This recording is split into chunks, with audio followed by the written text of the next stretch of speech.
जय हिंद दोस्तों ने मैं अपना रियल कमांडर सीआरपीएफ।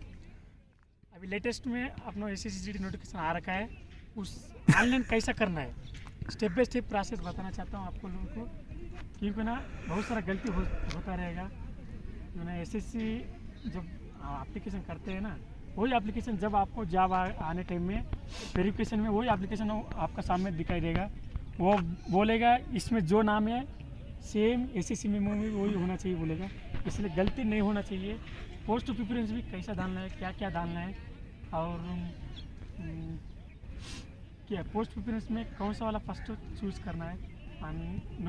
और एक एग्जामिनेशन सेंटर जो अपना एग्जामिनेशन सेंटर जो चूज़ करेगा उसी आसपास में अपने को भी रनिंग के लिए, इवेंट के लिए, एग्ज़ाम के लिए नज़दीक पड़ेगा, नहीं तो लंबा दूर जर्नी करना पड़ेगा। और क्या नाम एसएससी मेमो में देख के आज चीज़ अपना नाम वगैरह, डेट ऑफ बर्थ और फादर का नेम, एड्रेस, मेल आईडी, हर चीज़ आपको step by step live video में बताना चाहता हूँ। दोस्तों मेरा चैनल कोई पहली बार देख रहा है तो प्लीज़ लाइक, सब्सक्राइब, शेयर कर देना। जय हिंद दोस्तों। सो वीडियो शुरू करते हैं एप्लीकेशन ऑनलाइन। जय हिंद।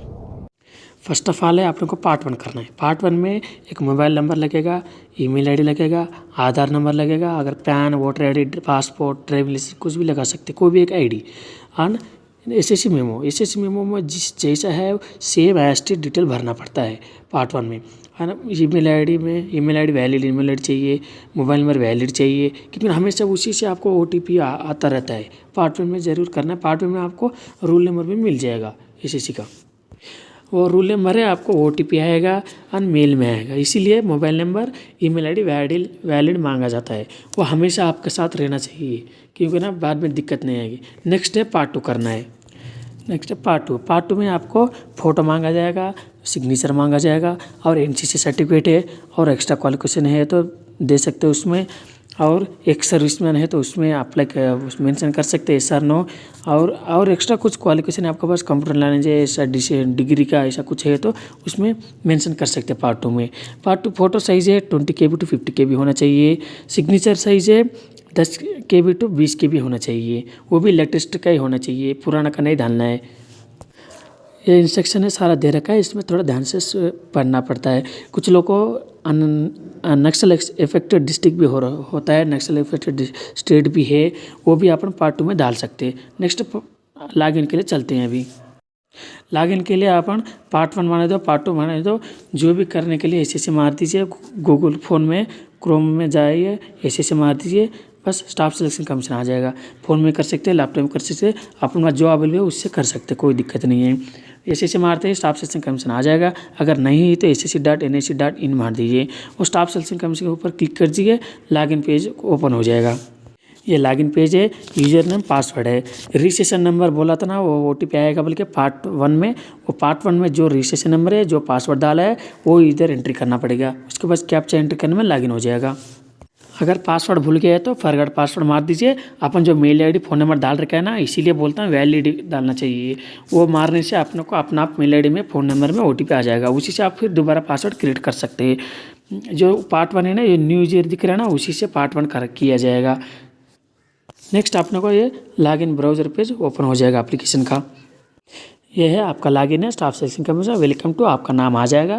उधर चेंज पासवर्ड है, लॉग आउट है, इधर ऊपर है होम पेज है, नोटिस है, कुछ भी जो अपडेट आता है उस नोटिस में आ जाता है। अप्लाई है, अप्लाई को भी उधर क्लिक करके भी अप्लाई कर सकते हैं। एडमिट कार्ड है, जब भी एडमिट कार्ड आता है उससे क्लिक करके भी डाउनलोड कर सकते हैं। आंसर की, जब भी एग्ज़ाम लिखने के बाद आंसर की आएगा, वो आंसर की भी उधर क्लिक करके अपन ले सकते हैं। उसके बाद रिजल्ट है, जो भी रिजल्ट आएगा एग्ज़ाम का, वो अपन उधर रिजल्ट देख सकते हैं। उसके बाद देखते हैं यहाँ पे लेटेस्ट नोटिफिकेशन, अन application history, modify registration, result, marks, option cum preference form है। क्योंकि ना जो भी एडिटिंग है उसमें देख के अपन कर सकते हैं। जो प्रोफाइल में करते हैं ना, वो एडिट अगर कुछ गलत हो गया तो उधर अपन मॉडिफाई रजिस्ट्रेशन है, उसमें क्लिक करके अपन एडिट कर सकते हैं अपना प्रोफाइल को। अभी अपना SSC GD constable central arm police force CAPF NIA SSF Assam rifle GD Assam rifle एग्जाम्सन 2024 application ये है ऑनलाइन का। इधर अप्लाई दे रखा है, नीचे ऑन प्रिंट है, पेमेंट स्टेटस है, एप्लीकेशन स्टेटस है, डबल वेरिफिकेशन पेमेंट है। ये अप्लाई क्लिक करने से अपनों का एप्लीकेशन खुल जाएगा। एप्लीकेशन होने के बाद इधर फिर प्रिंट दाबने से प्रिंट आ जाएगा। और उसके बाद पेमेंट करने से पेमेंट आपका स्टेटस भी इधर देख सकते हैं, एप्लीकेशन स्टेटस भी देख सकते हैं। सो अप्लाई बोल के क्लिक करने से अपना एप्लीकेशन इस तरीके से खुल जाएगा। यह है अपना ICCT ऑनलाइन एप्लीकेशन है। अपन जो दे रखे हैं प्रोफाइल में सारा डाटा इधर आ जाएगा ऑलमोस्ट, इसमें इतना भरना ज़रूरत नहीं पड़ेगा। अगर कुछ एडिट करना है तो कर सकते हैं। इसी में जो डाटा है वो सारा एज इट इज़ प्रोफाइल में भरना पड़ता है पहले फर्स्ट पार्ट 1 में। अपना आप ये पार्ट 2 एप्लीकेशन माना जाएगा। ये पार्ट 2 में अपना आप आ जाएगा सारा डाटा। इसमें नेम है, एज पर मैट्रिकुलेशन सर्टिफिकेट है, इसमें फादर नेम है, मदर नेम है, आपका डेट ऑफ बर्थ एज पर मैट्रिकुलेशन है।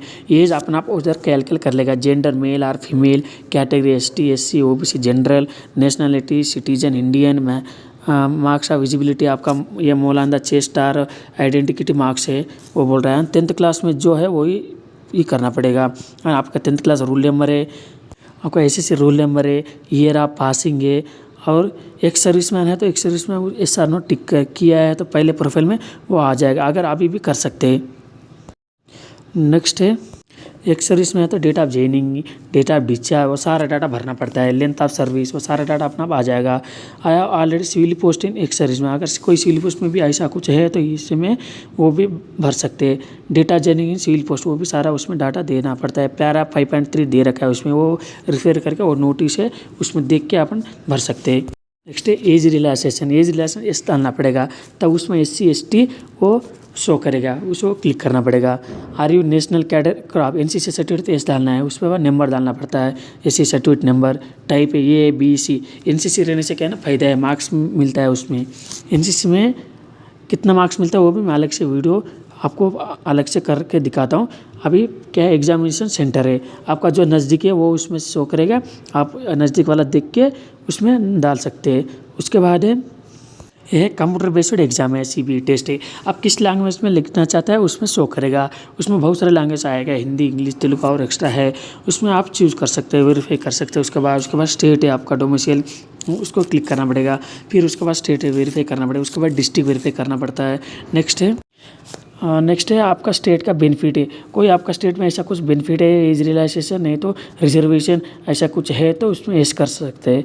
फिर स्टेट ऑरिजिन प्लेस सी पैरा 6.2 एक बार पढ़ के नोटिस उसको अपन क्लिक कर सकते हैं। उसके बाद से डिस्ट्रिक्ट है, सेम ऐसी पैरा 6.2 नोटिस है। कैंडिडेट ब्लैंक मिलिट्री स्टेट है, नक्सल इफेक्टेड डिस्ट्रिक्ट, अगर कोई मिलिट्री स्टेट नक्सल इफेक्टेड डिस्ट्रिक्ट है तो यस कर सकते हैं। उसको पीछे का ऑप्शन आएगा, उसको अपन देना क्लिक करना पड़ेगा, आपका कौन सा डिस्ट्रिक्ट है वो। Candidate belong to the border district, ऐसा बॉर्डर डिस्ट्रिक्ट है तो यस कर सकते हैं, वो कौन सा वाला है उधर क्लिक करना पड़ेगा। पोस्ट प्रिफरेंस जैसे मैंडेटरी है, पोस्ट प्रिफरेंस जब करते हैं उसमें आपको केयरफुल्ली देख करके करना है, आपको कौन सा फोर्स अच्छा है वो। मैं आपको नीचे पोस्ट प्रिफरेंस का लिख के दे रखा हूँ, विजिबल में दिख रहा है अपने को, डिस्प्ले में दिख रहा है, उसमें IST कर मैं सजेशन दे रहा हूँ क्योंकि ना मैं जानता हूँ, मैं भी पैरामिलिट्री फोर्स में हूँ, मैं भी इसी से थ्रू में आ रखा हूँ, मैं कौन सा फोर्स कौन सा है मेरे को अच्छी तरह से जानता हूँ। इसलिए आपको भी मैं जो कष्ट कर रहा हूँ आप भी नहीं करना है, आपका खुशी से आप नौकरी करना है, जवान बन के बढ़िया से रहना है। इसलिए मैं पोस्ट प्रिफरेंस आपको दे रखा हूँ, अच्छा तरीके से आप उसको भी डाल सकते हैं, कोई दिक्कत नहीं है। नेक्स्ट है हाईएस्ट एजुकेशन, जो आपको BT3 BTech MTech MSc MCom BCom जो कर रखा है और उसमें उधर शो करेगा, उसमें क्लिक कर सकते हैं। डिटेल ऑफ क्वालिफाइंग उसको भी वेरीफाई है। नेक्स्ट है नीचे year passing hall ticket number for rule number, वो सारा है, परसेंटेज मांगेगा उसमें भरना है।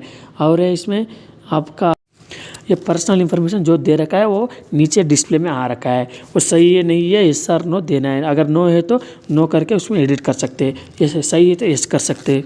नेक्स्ट है फ़ोटो सिग्नेचर है, फ़ोटो लेटेस्ट होना चाहिए 24 अगस्त 2023, इससे बिलो होना चाहिए, आप उसके बाद नहीं होना चाहिए। वो भी फ़ोटो है 20 KB से 50 KB तक एडिट करके रखना चाहिए। उसके बाद सिग्नेचर है, सिग्नेचर भी सेम 10 KB से 20 KB है, वो भी लेटेस्ट होना चाहिए। आपको आपको विजिबल हो रहा है फ़ोटो सिग्नेचर कैसा होना चाहिए कैसा नहीं होना चाहिए, अच्छे तरीके से देख लीजिए। इसके दे रखा है photographer has been taken on 24 अगस्त 2023 का, वही बताया ना डेट, उससे पहले का ही होना चाहिए, उधर यस मार दीजिए। उसके बाद ये डिक्लेरेशन है, आपका सारा डाटा सही है नहीं है वो देगा, उसको यस अग्री कर दीजिए। उसके बाद कैप्चा मार दीजिए, उसके बाद प्रीव्यू करके सबमिट कर दीजिए।